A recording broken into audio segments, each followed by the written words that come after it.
And the road to UFC heads to Vegas. We have the tournament championship finals matchup at flyweight between Peace of Mind, Hyun Sung Park, taking on the Korean zombie MMA protege. It's Seung Guk Choi for that flyweight title and a chance or a contract in the UFC. And for both of these guys, very, very interesting road to UFC tournaments. For Hyun Sung Park, I mean, this is a guy so interesting, undefeated as an amateur fighter, 3-0, 7-0 as a pro. He was a double G flyweight champ before he made it into the tournament. And inside of the tournament, wins over Saragih by knockout. And Tatnoy Kiram, who, if you look at it for Tatnoy, I mean, at one point they were training partners. Like, there was bad blood. Tatnoy was ripping darts post-fight after his first win. They square those guys off. Like, they're absolutely loving it. Fight too. And Park looked great in that fight. So for Park, I mean, he really is an interesting case when you consider all of this. 6 of his 7 pro wins are by finish, 3 by rear naked choke,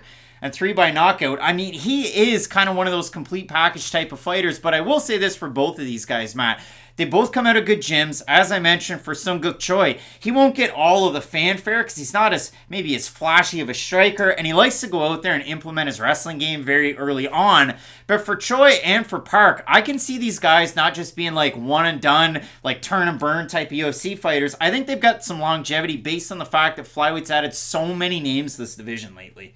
You're right, but I also thought Ricky Turcios was going to be awesome. And that's the thing. Like, in MMA, it's impossible to predict with prospects. It really is. Like, I wore this Tyler Hero jersey. Tyler Hero's pretty good right now, but it's taken about 4 seasons for everybody to agree on that one opinion. Tyler Hero went from being overvalued as a rookie to undervalued as a sophomore to, hey, what the hell is this guy in his 3rd year? And now people are like, hey, Tyler Hero's pretty good. So my point is, though, in basketball and in other sports, there's things like the G League, things like the CHL and hockey, like places that you can put your prospects to where we don't get to see all of their hiccups, and then you can bring them up once they are a developed product. In MMA, when guys lose one time, everybody writes them off like they're no good and like none of the positives ever existed in the first place, and there really isn't a chance to, for lack of a better term, kind of get sent down to then work on those things that you need to improve on. And that's why I knew we were going to say this on a lot of these, and that's why I wanted to get it right out of the way right now. It's so difficult to project the ceilings on basically all of these fighters. Like,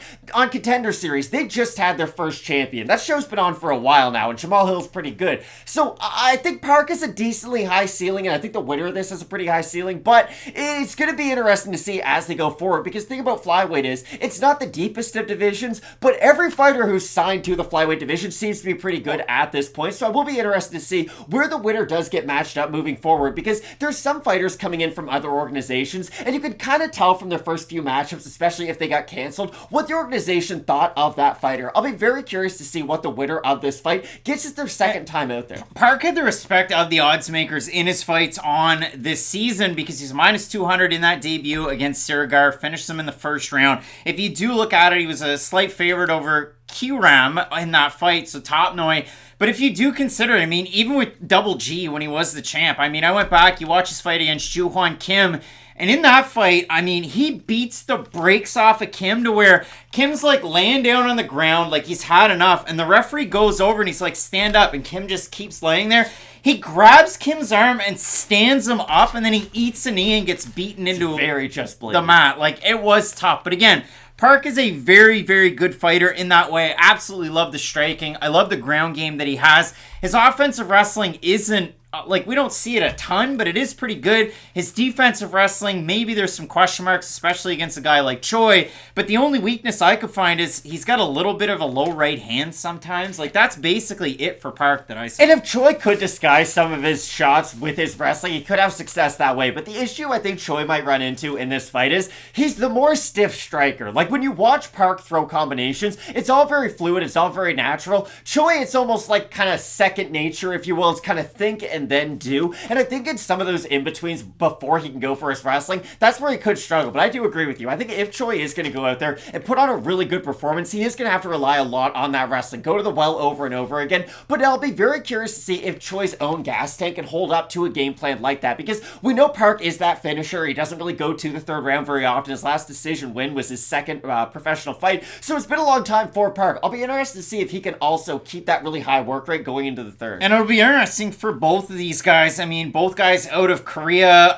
You look at it for Seung Guk Choi as a teammate on this card in the fact that Doo-ho Choi is here, both representing Korean Zombie MMA. But for Choi on the season, I mean, again, he has the fight against the man himself. I mean, it's just that one against Kilun. He gets the win by decision, but if you consider it, and I guess Rama Supandi, and he was a slight favorite in that one. He goes out there, he has good takedown defense, turns that into his own offense. But if you do consider it, I mean, he makes his pro debut on a TFC card headlined by Trevin Jones, like that guy. And so far, it's been an interesting run for him, I guess. I mean, the level of competition for both these guys is kind of all over the place. But for Choi, he had a big layoff 2020 to 2022. You look at it, I mean, Supandi and then Kilun, you never know what you're going to get out of a fighter that's 16-8 in a tournament like that. We'll talk about that later with Yija that's on this card. But you consider it for both of these guys. You look at the odds in the matchup. And of course, yeah, Park is a bigger favorite. We've seen more well-roundedness out of him. We've seen heavier hands. But Choi's one of those guys that can just kind of nullify that with his wrestling attack. So we have a look at the Tapology votes, Matt, in this matchup. And I'm going to set the over-under. I'm going to say 70% Park. I think it'll be over. I think it's going to be over. It's way over. 831 total votes, 90% Park, 55% by decision, 23% by submission. For the 10% that have Choi, 70% by decision in this one. And that's kind of the way that I see it too. Like, if Choi's going to win, just kind of like John Fitch this fight.